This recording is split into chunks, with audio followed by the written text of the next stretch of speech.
자, 윤동주의 쉽게 쓰여진 시. 윤동주 시인의 시는 제가 지금 엄청 삼각대가 없어서 이상한 각도로 하고 있는데, 윤동주 시인이 일본 유학 중에 쓴 시로 마지막 작품이죠.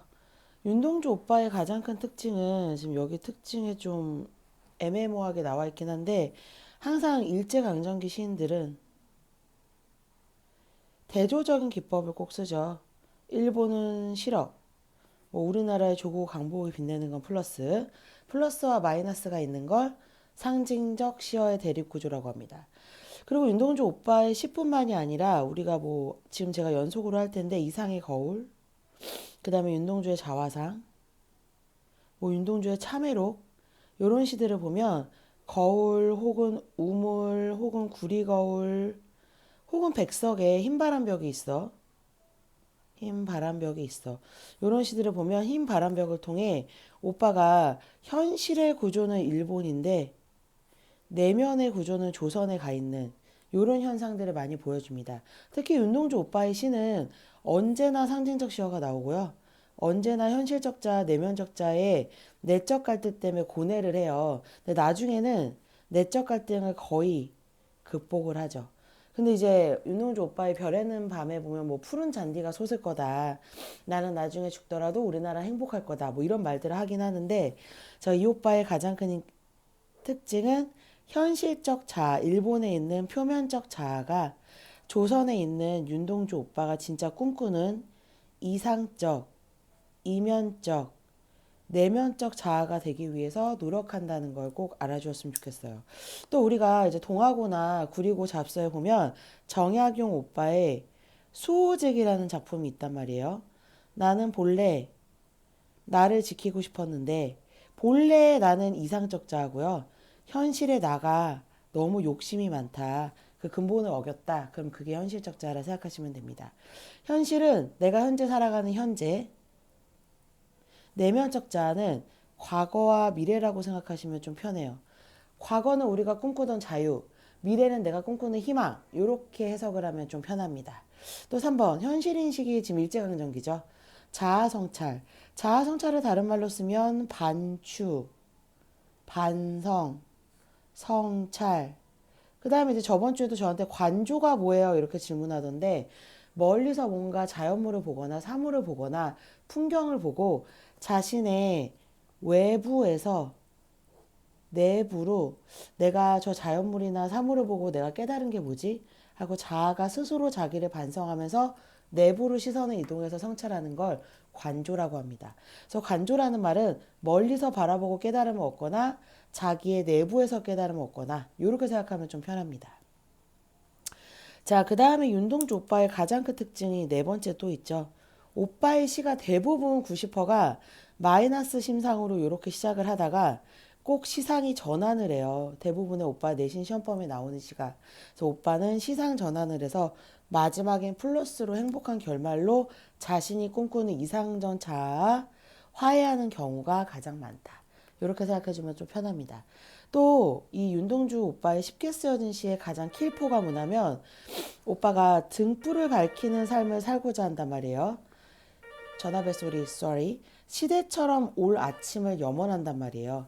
그래서 여기서 등불을 밝힌다는 건 자기가 일제강점기가 어둠이지만 내가 생각하는 과거로 힘을 파워, 힘을 얻고 미래에는 결국 그 명암 대비를 통해 밝은 우리 조국의 그 광복을 꿈꾸는 마음으로 등불을 밝힌다고 한 거고요. 그러니까 오빠는 결국 의지가 있고요. 시대처럼 올 아침은 우리나라는 꼭 아침이 올 거다. 이게 되게 중요한 게 우리가 아침이 왔다고 놀래지 않잖아요. 당연히 해가 뜨고 당연히 밤이 오고 당연히 계절은 순환하는 거거든요. 이런 걸 자연의 당위성, 순환성의 원리라고 합니다. 그럼 자연은 당연히 봄, 여름, 가을, 겨울, 밤, 아침, 점심 이렇게 와요. 그러니까 당연히 우리나라 광복도 내가 언젠가 기다리면 현실을 극복해서 올 거다. 그래서 아침이라고 오빠가 표현한 겁니다. 이것도 내신 시험 문제 잘 나오니까 기억하시면 좋고요. 자, 또 우리가 문학 문제를 볼 때 학생들이 많이 질문하는 게 실천적 지식인이라는 게 있고 그냥 뭐라고 해야 되냐? 자기가 실천을 하면 다행이긴 한데 그냥 지식인으로서 한계점을 느끼는 오빠들이 있단 말이에요. 이 지식인의 한계점은 자기가 아는 게 많아. 근데 우리나라를 위해서 뭔가 하기에는 너무 두려워. 요런 게 지식인의 한계점이라면 실천적 지식인은 아는 게 많기 때문에 내 이상을 실천하겠다. 저희는 플러스 라인으로 된다는 걸 기억해주면 그것도 문제 풀 때 실수 안 할 수 있는 점입니다. 자, 그럼 이제 시를 보겠습니다. 제가 이제 삼각대를 아주 웃기게 받쳐놓고 하기 때문에 좀 양해를 부탁드리며 창밖에 밤비가 속살거린대요. 근데 이게 그냥 밤비가 마이너스 감성만 있는 게 아니에요. 자, 예를 들면 이상의 거울이라는 시가 있거든요. 근데 이상의 거울에 이제 제가 바로 여기 바로 보여드리면 물론 우리는 내신 공부할 때 배웠지만 이상 오빠가 이제 이런 말을 한단 말이에요. 이제 좀 지저분하긴 한데 내가 거울 속에 소리가 없어서 거울 안에 나를 만나고 싶어 이상적 자. 근데 밖에 있는 나는 얘를 만날 수가 없어. 그래서 결국 얘랑 악수를 하고 싶은데 거울 속에 있는 나가 손이 안 들어가요. 그래서 악수를 할 수 없죠. 하지만 이 오빠가 여기서 킬포를 날려주는 게 뭐냐면 요게 이제 학교 시험에 연계돼서 많이 나오는데 거울이 있기 때문에 현실 속의 나는 이상적인 나를 만져보지는 못해요. 단절감을 느껴서 마이너스란 말이야. 근데 거울이 있기 때문에 현실적 자아인 나가 이상적 자아인 나를 만날 수 있는 거죠. 자, 이거 왜 말했다? 거울이라는 건 좋은 면모도 있지만 나쁜 면모도 있다. 즉, 그게 윤동주의 쉽게 쓰여진 시도 똑같습니다. 이상의 거울에 거울의 이중적인 면모, 이중적인 속성이 있다면 밤비도 똑같아요.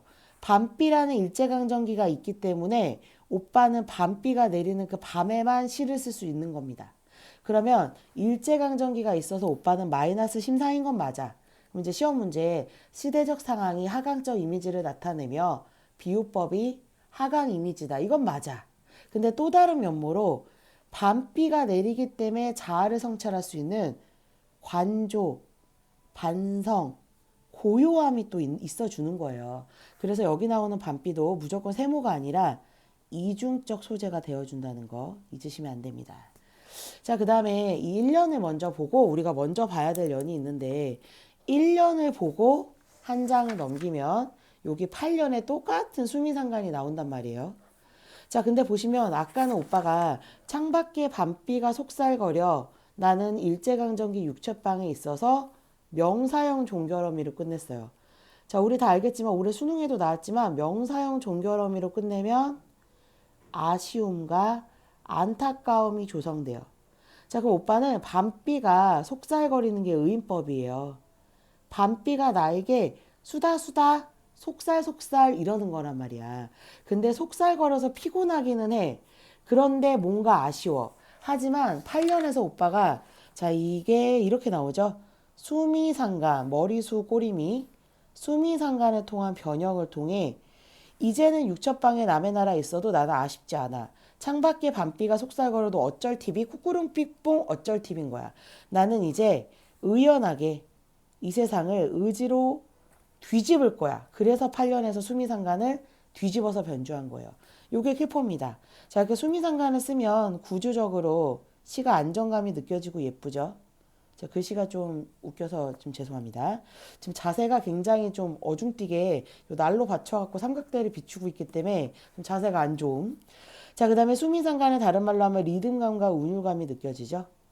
시구를 반복하기 때문에 주제가 압축적으로 반복된다고 생각해도 됩니다. 그럼 오빠는 인식을 전환하고 싶은 거예요. 시상이 여기서 마이너스에서 플러스로 변주되는 겁니다. 이해되시죠? 자, 앞에 와서 자, 이연으로 가보겠습니다. 옛날에 어떤 학생이 왜 시를 적는 게 슬픈 천명이에요? 라고 물어본 친구가 있는데 오빠는 지금 국어국문과를 다니고 있는 게 아니에요. 오빠가 일본에서 지금 엄마 아빠가 원해가지고 유학을 하고 있는데 지금 오빠는 억지로 의과대학 공부를 하고 있는 거예요. 의치한 약수를 하고 있단 말이야.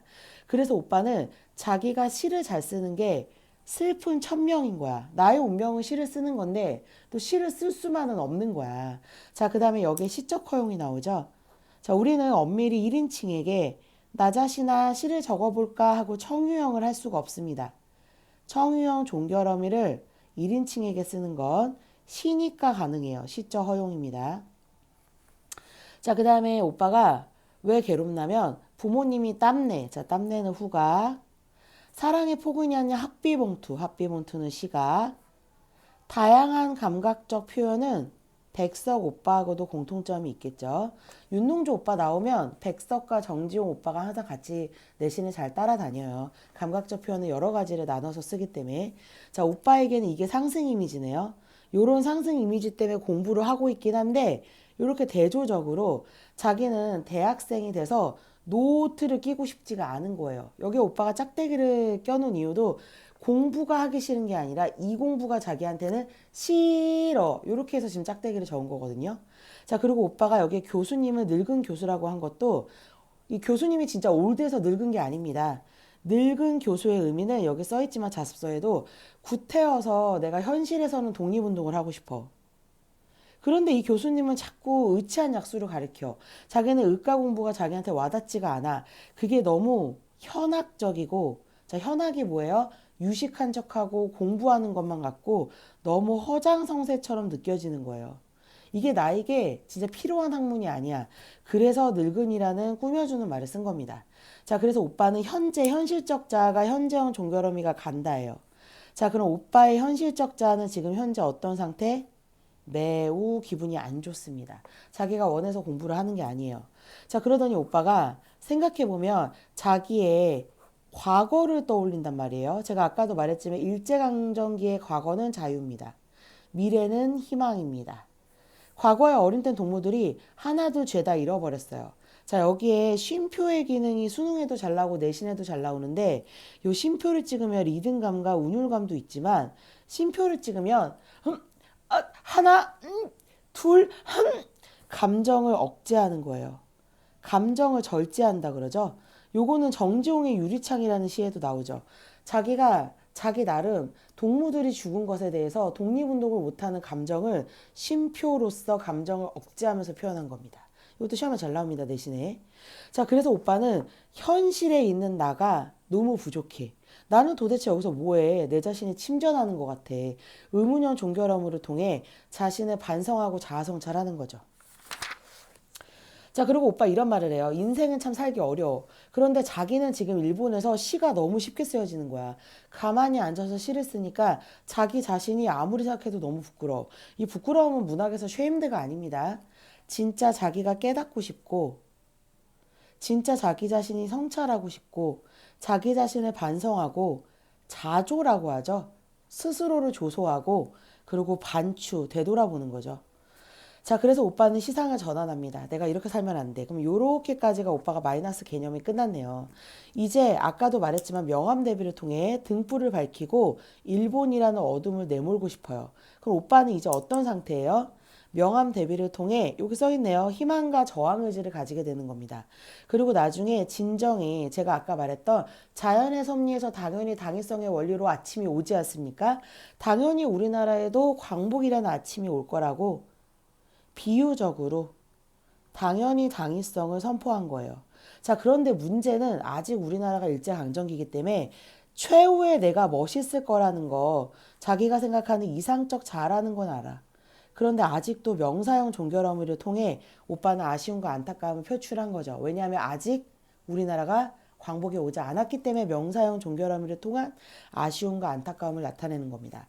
자, 우리가 보통 멋있는 사람이 먼저 미안하다고 악수를 청하잖아요. 그래서 앞에 있는 이상적 자아가 플러스고요. 뒤에 있는 현실적 자아가 먼저 손을 내밉니다.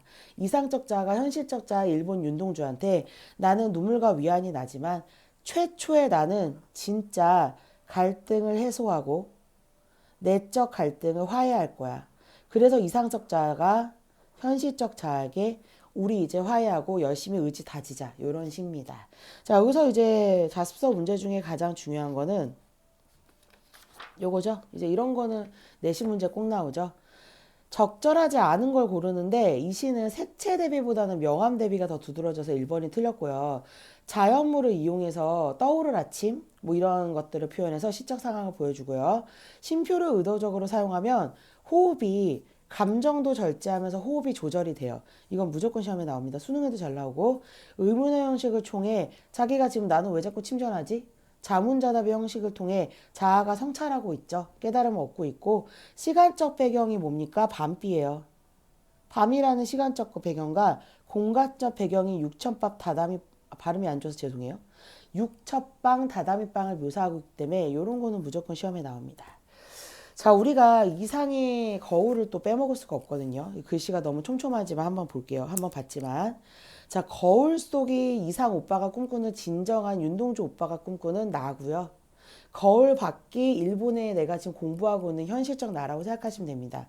자, 근데 이 시와 이 시의 차이점은 뭐냐면 이 시는 운문처럼 연이 딱딱딱 떨어져 있는데 얘는 연이 떨어져 있긴 한데 글씨가 이렇게 다 붙어져 있어요. 왜냐하면 이 오빠는 주지주의 철학이라 그래서 시를 굉장히 실험적이고 주관적이고 객관적으로 씁니다. 자, 그래서 이 시의 포인트는 뭐라고요? 거울이란 도구가 마치 윤동주의 밤비와 똑같은 기능을 하고 있고 거울 속의 자아가 이상적 자아고요. 거울 밖에 있는 자아가 현실적 자아라고 마음을 읽으면 됩니다. 거울 속은 너무나 고요하고 소리가 없대요. 자, 그래서 주의해야 될 게 소리가 없다는 건 마이너스가 아니라 고요하고 평온하는 겁니다. 저렇게까지 조용한 세상은 없을 거래요. 거울 속에는 나라는 이상적 자아가 귀가 있대요. 자, 여기서 귀가 있다는 건 누군가 의사소통할 수 있고 누군가랑 얘기를 나눌 수 있다는 뜻입니다. 자, 그런데 현실에 있는 내 말을 못 알아듣는데요. 왜냐하면 얘랑 지금 분열 상태입니다. 현실의 소통이 불가해요. 거울 속에 나는 왼손잡이래요. 밖에 있는 내 악수를 받을 줄 모른대요. 왜냐하면 지금 분열 상태니까. 자, 하지만 제가 아까도 읽었지만 거울이 있기 때문에 현실에 있는 나는 거울 속의 나를 만져보지는 못해서 속상하지만 그래도 거울이 있기 때문에 현실에 있는 나는 이상적 자아인 거울 속에 있는 나를 만나볼 수는 있었대요. 자, 그래서 단절돼서 속상하긴 하지만 만남을 연결해 준 게 거울입니다. 자, 현실에 있는 나는 지금이라고 하면 현실적 자아입니다. 거울을 가지지 않았대요. 자, 그래서 거울을 가지지 않았다는 건 진정한 자아 성찰을 해야 되는데 실천도 못하고 성찰도 잘 안 된다는 뜻이에요, 이상이. 지금 너무 힘들다 이거야. 그런데 거울 속에는 늘 내가 있대요. 자, 말이 안 되죠. 거울이 없는데 거울 속에 내가 있대요. 자, 이런 걸 우리 역설법이라고 하죠. 모순형용이라고 합니다. 말은 안 되지만. 자, 잘은 안 되지만 자기는 너무 외롭대요. 자, 이게 윤동주와 이상의 차이점이 이거예요. 윤동주는 아까 악수를 했죠. 근데 이상 오빠는 악수를 못해요. 너무 외로운 사업을 하고 있습니다. 혼자 자기만의 내면적 자와 이상적 자가 갈등을 일으키고 있는 거예요. 자, 거울 속에 나는 참으로 밖에 있는 나와는 반대인데 또 닮았대요. 이게 말이 안 되는 게 역설법이라고 하죠. 현실의 나는 거울 속의 나를 너무나 근심하고 걱정해. 자, 근데 진찰할 수가 없대요. 자, 여기서 진찰할 수 없다는 건 진정한 나를 이해하고 싶은데, 알고 싶은데, 화해하고 싶은데 할 수가 없다는 뜻입니다. 왜냐? 자기는 지금 내면적 자아에 돌입하기에는 실천을 하고 있질 않아요. 그래서 윤동주 오빠는 실천적 지식인, 얘는 관념적 지식인이라고 하거든요. 생각만 하고 뭔가 자기가 실천을 하기에는 현실의 벽이 너무 두터운 거죠. 자, 다음은 이제 양서구랑 토평구에 잘 나오는 시인데 또 다른 고향이라는 시입니다. 자, 그림자가 지면 안 되는데 자꾸 그림자가 지네요.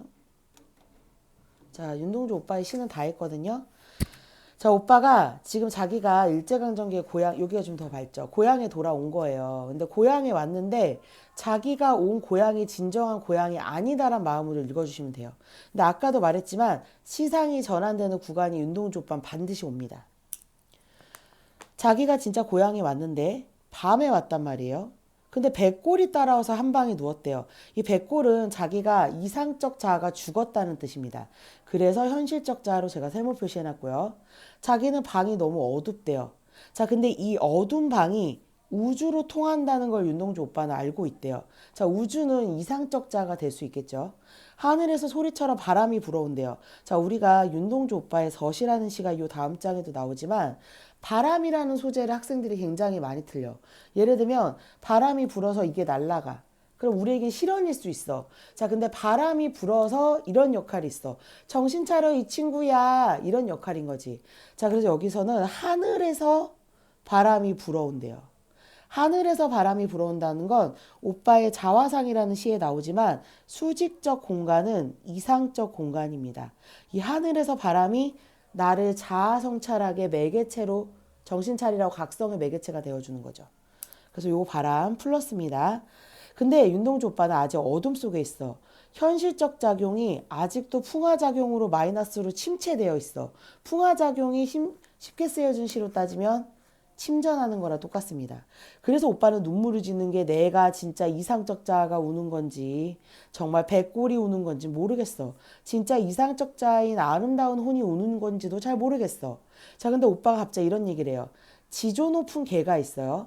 근데 얘가 밤을 새워서 어둠을 향해 짖는데요. 자, 그럼 이 개는 뭡니까? 이상적 자아네요.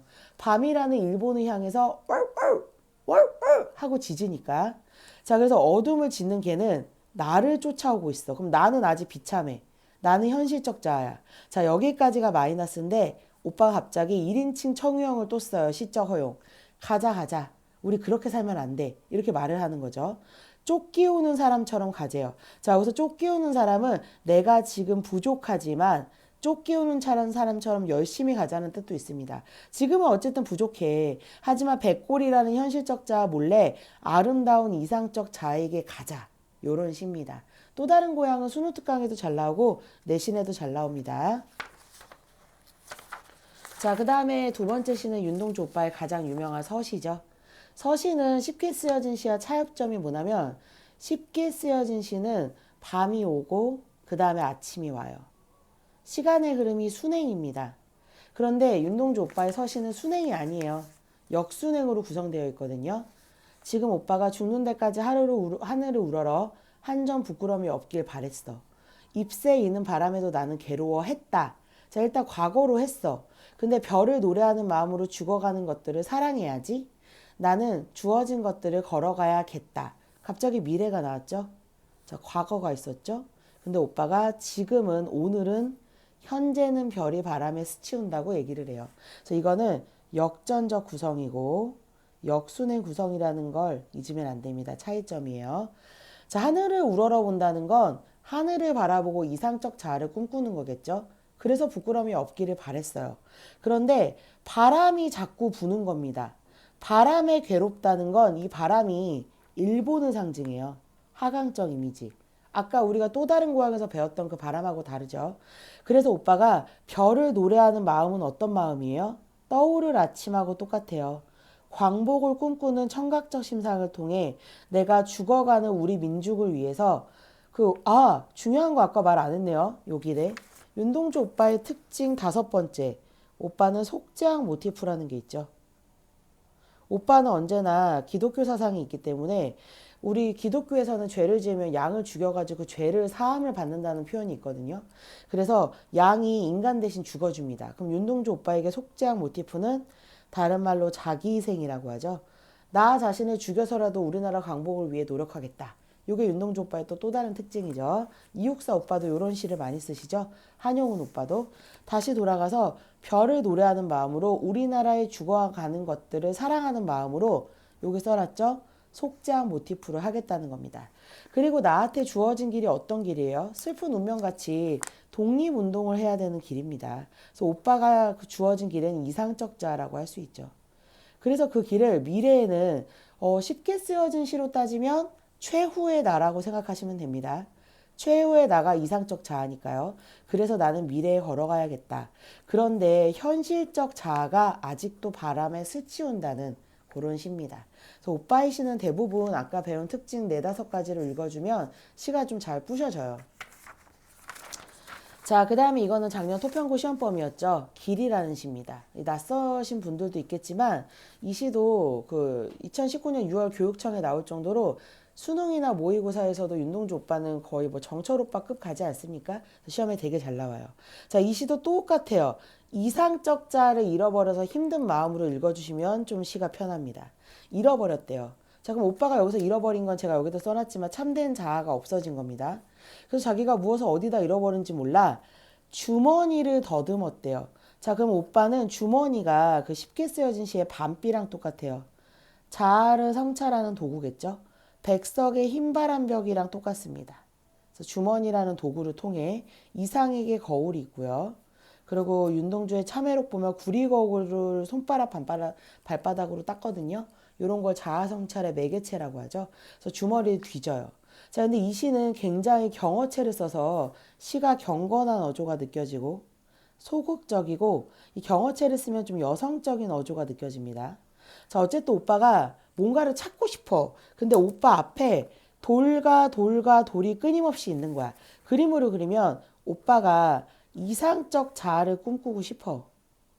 그런데 여기 돌담길이 너무 많아가지고 이걸 뛰어넘을 수가 없어.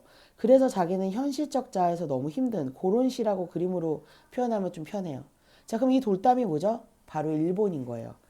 현실의 시대 반영을 해서 돌담길을 비유적으로 써놨죠. 장애물, 암울한 현실을 끼고 오빠는 계속 간대요.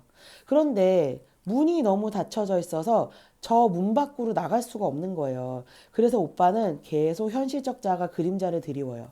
자, 참고로 그림자는 화자 자신이 아닙니다. 그림자는 객관적 상간물입니다.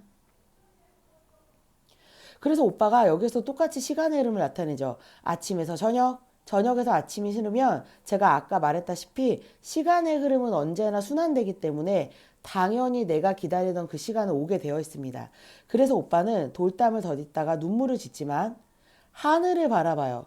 왜냐하면 자아성찰의 매개체가 주머니도 있지만 오빠의 자화상이라는 시를 보면 하늘을 바라보고 오빠가 다시 추억처럼 자기의 과거를 떠올리면서 의지를 다지거든요. 그래서 오빠가 하늘을 바라보고 와, 난 너무 부끄럽다.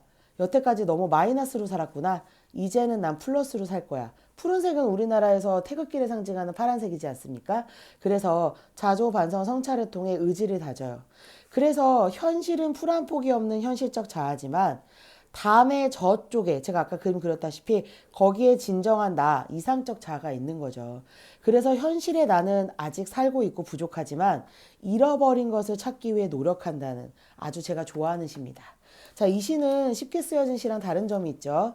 경어체를 사용해요. 상징적 시어는 똑같죠. 그리고 이 시는 길이라는 건 누구나 걸어가기 때문에 소박하고 일상적인 시어입니다. 길이라는 게.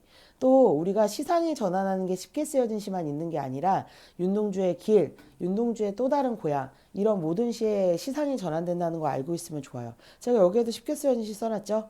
이상적 자아가 현실적 자아에게 악수를 한다. 그게 윤동주 오빠로 치면 여기서 하늘을 쳐다보고 푸르러서 현실적 자아가 이상적 자아를 찾고 있다 생각하면 됩니다. 그게 악수한다고 생각하면 좋아요. 자, 그 다음에 이제 윤동주 오빠의 또 다른 시입니다. 십자가라는 시가 있죠. 저 오빠가 실제로 기독교인이에요. 이 시는 유일하게 역설법이 쓰였는데 쫓아오던 햇빛이 있대요. 자, 햇빛은 제가 여기도 써놨지만 밝음의 명암대비이기 때문에 광복, 이상적 자라고 생각하면 좋습니다. 근데 오빠가 교회당 꼭대기에 십자가를 바라보니까 뭔가 이상적 자인 예수 그리스도를 떠올리게 된 거죠. 근데 저 이렇게 교회 첨탑이 이제 이렇게 생긴 거예요. 그림은 못 그리니까 첨탑이 저렇게도 높은데 예수 그리스도는 저렇게 어떻게 올라갈 수 있었을까요? 자, 여기서 올라간다는 건 정말 이상적 자의 목표치로 올라간다고 생각해 주시면 돼요. 정말 교회로 올라간다는 뜻이 아닙니다. 그래서 저 올라가는 지점도 이상적 자아가 돼요. 지금 우리 현실은 종소리도 들려오지 않는데요. 자, 그럼 종소리는 희망인데 종소리가 들려오지 않으니까 일제강점기인 겁니다. 청각적 심상을 통해 일제강점기를 비유하는 거죠. 자, 근데 여기서 오빠가 이상한 소리를 해요. 휘파람이나 불며 서성거린대요. 그러면 이제 휘파람은 뭐예요? 자기가 뭔가 도달하고 싶은데 갑갑한 거야. 그래서 아까 주머니 뒤졌었죠. 휘휘휘 휘파람을 보면서 자아성찰을 시전해요. 자, 그래서 오빠가 여기서 또 시상이 전환되죠. 괴로웠지만 행복한 사람이 있대요. 그 사람이 역설적이지만 예수 그리스도래요. 요새는 역설법을 대위법 혹은 모순형용이라고 더 시험 문제 많이 내죠. 말이 안 되는 것을 형용적이지만 내가 시적 허용이기 때문에 허용하겠다. 자, 그런데 괴로웠지만 행복하다는 건 뭐예요? 속죄한 모티프죠. 나라를 위해 죽었지만 나라가 광복하길 바란다. 이거를 시로 표현한 겁니다. 자, 그럼 오빠가 꿈꾸는 예수 그리스도가 이상적 자아네요. 십자가도 이상적 자아네요. 만약에 자기에게 이런 것이 허락된다면 본인 윤동주 오빠도 모가지를 들이고 꽃처럼 피어나는 피를 흘릴 거래요. 이 피를 흘리는 건 극강의 플러스예요. 자기가 희생해서라도 우리나라의 이상적 자아를 꿈꾸게 해주겠다는 거죠. 자, 근데 현실은 너무나 어두운 하늘이에. 그렇지만 오빠는 우리나라를 위해 조용히 자기 자신을 경건하게 하십시오 채로 나를 희생하겠다. 이런 시입니다. 이것도 쉽게 쓰여진 시랑 비교하면 상징적 시어가 대조법으로 똑같죠. 자, 윤동주 오빠의 시는 다 했고요. 정지용의 유리창까지 아싸리 다 찍겠습니다. 정지용의 유리창은 시가 조금 슬퍼요. 왜냐하면 정지용 오빠가 실제로 아들이 죽고 나서 썼기 때문에. 그리고 이 시의 가장 킬포는 뭐냐면 대위법이라는 걸 사용해요. 대위법이 뭐냐면 차갑다고 해서 그게 꼭 마이너스는 아니거든요. 근데 아들이 죽어서 이제 유리창이 이렇게 있는데 아들이 모습은 보이지만 아빠가 이 아들을 만지고 싶지만 만질 수가 없는 거죠. 그래서 유리창의 역할도 똑같아요. 시각적으로는 기분이 좋지만 촉각적으로는 아들을 만질 수가 없어서 이게 윤동주 오빠의 밤비와 똑같이 이중적 소재라고 시험 문제 나올 겁니다. 기억해두면 좋겠죠? 뭐 이상의 거울하고도 똑같습니다. 그래서 우리가 이제 그러니까 가족이 죽어서 쓴 시들을 나열하면 김강균의 은수저, 방 속에 은수저가 한 쌍이 있는데 아기가 귀신이라서 들어오질 못하는 거예요. 그래서 방 안이 이상적 자아이자 이승이라면 밖이 귀신이자 현실적 자아이자 저승이라고 생각해서 시험 문제에 자주 나오고요. 김소월의 초혼, 김소월의 접동새 이런 건 이제 누나가 죽거나 임금님이 죽어서 쓴 시고요. 서정주의 기촉도는 요거 새예요, 새. 그래서 누이가 죽어서 슬픈 거고요. 그 다음에 이제 1학년 때 이미 많이 배운 제막매가 누나가 죽어서 쓴 시고, 그 다음에 이제 공무도화가 남편이 죽어서 쓴 시가 있죠. 이런 식으로 가족이 죽어서 쓴 시들은 다 플러스와 마이너스 대조법에 항상 쓰여져 있어요. 그래서 제목이라도 우리가 한 번씩 알아두면 좋고, 여기 보면 이제 김종산 오빠의 죽은 아이를 추모하는 노래, 혹은 도종환 오빠의 견우가 직녀가 서로 만나듯 아내를 만나고 싶은데 옥수수 밭 옆에 아내가 죽어서 쓴 슬픈 시고요. 박모거래 학원도 토평고 시험에 잘 나오죠. 나는 형이 죽어서 형이 아우가 죽어서 관을 묵었는데 아우를 만나진 못하지만 너무 아우가 보고 싶다. 동생을 죽어서 쓴 시고, 박모거래 이별가도 똑같습니다. 그래서 가족이 죽어서 쓴 시 제목이 비슷한 정서로 나올 수 있으니까 기억해 두세요. 유리창에 아들이 죽어서 차고 슬픈 것이 어른거린대요. 자, 근데 차갑다는 게 꼭 아까도 말했지만 마이너스가 아니에요. 자식을 잃은 슬픔을 차갑다고 표현했고 이성으로 그걸 울고 싶은데 차갑게 누르는 거예요. 그래서 냉철하게 슬픔의 감정을 누르는 거죠. MBTI로 말하면 이게 T예요. 이게 F고. 그래서 이제 T가 F로 눌러주는 감정이 차고 슬픈 거예요. 이렇게 상반되는 감정이 부딪히는 걸 우리 대위법이라고 합니다. 유리에 차고 슬픈 것이 어른거린대요. 이거 당연히 우리 아들이죠. 자, 아들이 표시하는 거 먼저 빨간색 표시해 볼게요. 차고 슬픈 거 하고 유리창에 입김을 하면 아들이 보이겠죠. 아들이 귀신이 됐기 때문에 천사 날개를 달고 있고요. 아들이 새까만 밤에만 나타나는데 얘가 마치 보석처럼 보인대요. 그리고 자기는 아들의 모습이 너무 외롭지만 황홀하대요. 그리고 아들의 모습이 진짜 산새처럼 보인대요. 이런 것들이 이제 아들을 상징하는 구절입니다. 자, 유리에 차고 슬픈 것이 어른거리는데 거린다니까 현재형 종결함으로 지금 아들이 눈앞에 보이는 겁니다. 열이 없다는 건 뭐예요? 열이 없다는 건 이미 죽었다는 뜻입니다. 다이. 하고 유리창에 입금을 하니까 아까 말했다시피 시각적 심상으로 아들의 날개가 보이는 겁니다. 그런데 아들이 파닥파닥거려요. 그래서 아들이 이게 귀신이라 생각하니까 슬프잖아. 그래서 지우고 또 보고 싶어. 또 지우고 또 해. 그러니까 이 오빠는 반복법을 통해서 아들의 그리움의 정서를 표출한 거야. 그래서 리듬감, 운율감이 느껴지고 시어의 반복을 통해 안타까움과 간절함을 느낄 수 있죠. 자, 근데 이게 윤동주의 쉽게 쓰여진 시랑 공통점이 있네요. 우리가 밤이라는 건 밀려서 나갈 수가 없어. 제가 여기 써놨지만 시간이라는 건 추상적이야. 그래서 윤동주의 쉽게 쓰여진 시처럼 하강적인 시간적 이미지를 밤빛처럼 쓰고 있어요. 근데 귀신은 원래 밤에만 나타나잖아요. 밤에 밀려나가고 밀려와서 부딪혀. 리듬감 있는 은유감이 또 느껴지고. 근데 아들이 마치 별 같아. 근데 그냥 별이 아니야. 물을 먹은 별 같은 거야. 자, 여기에 지금 너무 프린트가 진해서 안 보이는데 쉼표 보이세요? 자, 요게 윤동주의 쉽게 쓰여진 시라 공통점이죠. 아까 말했죠. 쉼표를 쓰면 감정이 억측되고 호흡을 참는 거야. 호흡을 조절하는 거야. 예를 들어 내가 너무 아들이 보고 싶은데 이렇게 하는 게 아니라 아들 쉼표 별이 쉼표 아들이 반짝 그래서 호흡을 조절을 통해 감정을 억제하고 있는 겁니다, 여러분. 자, 그래서 주지주의 철학의 이미지즘을 이 오빠가 정지용 오빠가 원래 생명파인데 나중에 이미지즘 주지주의파로 바꾸거든요. 굉장히 주관적이고 그림 그리듯이 시를 써요. 그래서 이미지즘 주지주의 회화적에 발달된 시입니다, 요거. 자, 그래서 오빠가 다시 한번 아들을 보려는데 아들이 보석처럼 박혀. 아, 너무 마음이 아파. 비유법과 시각적인 표현을 통해 아들의 모습이 마음이 아픈 거야.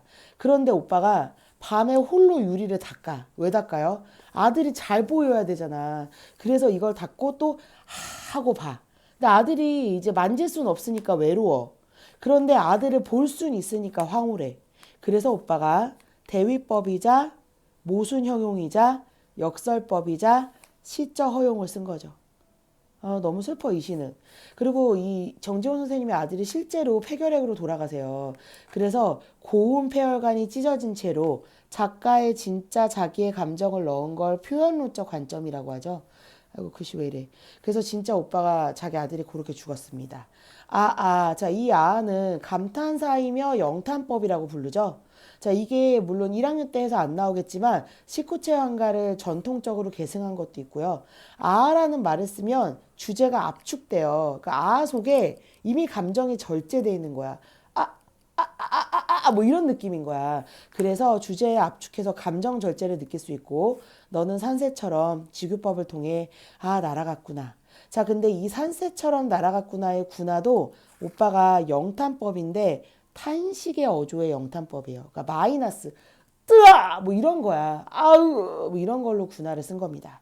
자, 그래서 이 시는 자습석 특징에도 써있지만 자기의 추상적인 슬픔을 굉장히 억제해서 차분하고 냉철하게 안 돼, 참아, 차고 슬픈 것이 있지만 눌러. 그래서 쉼표의 반복을 통해 차분한 어조로 냉철하게 썼고요. 주로 시각적인 이미지가 가장 두드러집니다. 이 시는 다른 이미지보다는 시각이 두드러지고요. 쉽게 쓰여진 시도 똑같아요. 시각이 두드러집니다. 악수하는 거며 햇볕이 쪼이는 거며. 그래서 시험 문제 풀 때 다양한 감각이 있기도 하지만 시각에 주로 포커스가 된 시라고 두 개를 생각해 주시면 좋아요. 서로 상반되는 정서를 결합한 대입법과 역설법 표현이 쉽게 쓰여진 시와 다르게 나타난 그런 시입니다. 아유 고생했어요. 한 방에 찍느냐고 그래도 빠르게 했는데 만약에 글씨가 안 보이면 프린트는 나눠줄 건데 또 요청하세요. 뾰로롱!